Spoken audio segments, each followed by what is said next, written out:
Let's talk about Trump and today in Iowa. Again, a lot of people talked about this tonight. I think that just the simple things for people to understand is that the way the process works is that he is so dominant in the Republican Party that, in my view, it's only a court that's going to stop him. Now, in a general election, who knows? Because if Biden's able to turn it into a 12-month carry-on about defending democracy and abortion rights and all of those things that have been able to be successful for Democrats in 20 and 22 and holding on to the Senate, then we'll see what happens. But what's your take on what happened today? Well, I mean, I think, Paul, you're absolutely right, but the thing I would correct you on, it's not democracy, it's defending our democracy. Oh, sorry, and as soon as you hear, this is a little tell here for everybody out there, this is a tell. As soon as you hear them talking about our democracy, it means they're saying you vote for our candidate or you are beyond the pale. The democracy is different. Our democracy, But democracy itself is an idea. They're not so in favor of that because they don't want you to vote for the guy. They want to take him off the ballot, So, but who's practicing fascism? I don't know. You tell me.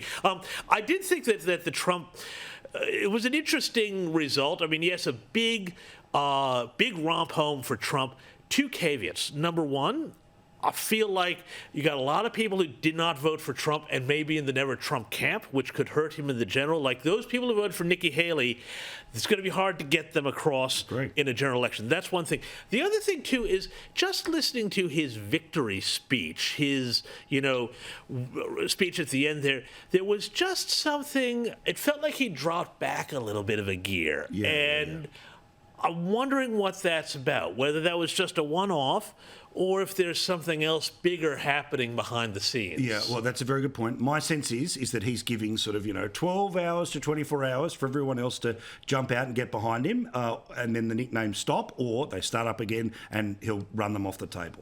What do you think today as you were sitting back and cheering every one of those 99 counties today, Linda? Well, look, it is extraordinary, isn't it? But I think the most important thing is that often, actually, even though there's so much written and spoken and read about Iowa, it's often not a predictive state. So it garners a lot of attention and a lot of interest. And of course, particularly with Trump, he's so able to attract bizarre attention because of the outrageous things that he says. But I think that it is often not going to be necessarily a smooth ride for him because of the legal challenges. He's literally in court tomorrow. Very, very, very serious legal threats, not only to him being on the ballot, but actually to his own criminal behaviour coming into question.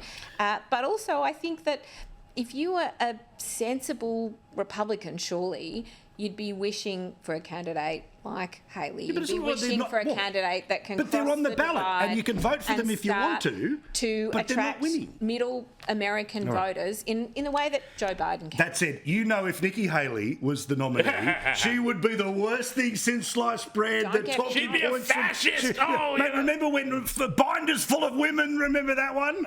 About Mitt Romney. All right, I've got to jump. Thank you, guys. Love you both. We'll talk to you again all year. Looking forward to it.